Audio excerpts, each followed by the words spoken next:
All right, so I'd be remiss if I didn't end this video by at least touching on interest rates, as we do have industry leaders like Barbara Corcoran.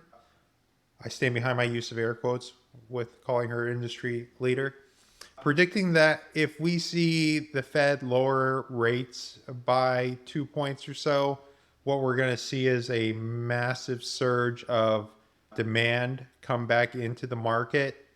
All other things being equal, lowering the interest rates will increase the demand side of the equation.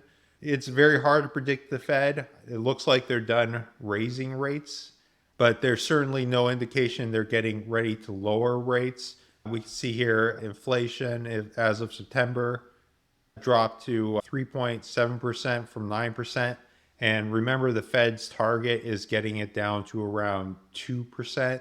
I did recently see Walmart CEO warn of the risk of potential deflation. But from what I gather, most experts that are more astute on Powell's thinking and some of the Fed's activity, that we're likely going to see rates remain pretty flat for the next year, perhaps with some minor decreases being more likely than minor increases. There's been a lot of concern that the higher rates, as they are meant to limit economic growth, are going to lead to higher unemployment. If we see any type of recession starting to become more evident, that the Fed may very well lower rates in response to that.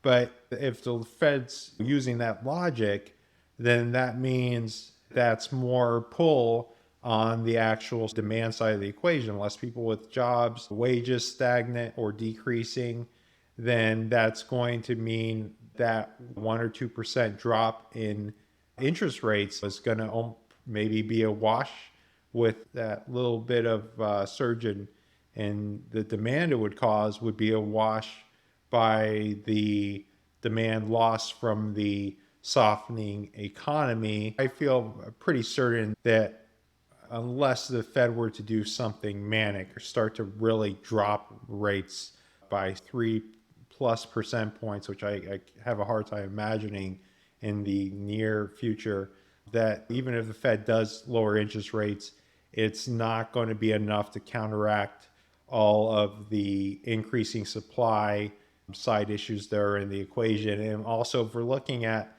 profit to earnings or cost of living indexes, we are at a historical all-time high. And I think that's unnatural and unsustainable. If you've watched just my last month video, I noted that in Naples since 2010, we've seen prices increase by, I believe, over 400%, where inflation was around 37% for that period. This type of mania is never sustainable. It's what Alan Greenspan coined as irrational exuberance. And I think that as the psychology shifts and sellers begin to come to terms with the reality of the situation, we're going to see a pretty significant downward turn. Once again, if you made it this far, please subscribe to my channel and make sure to check out my website in the link for all that great market stuff I've been telling you about in the video. Thanks again. I'll talk to you soon.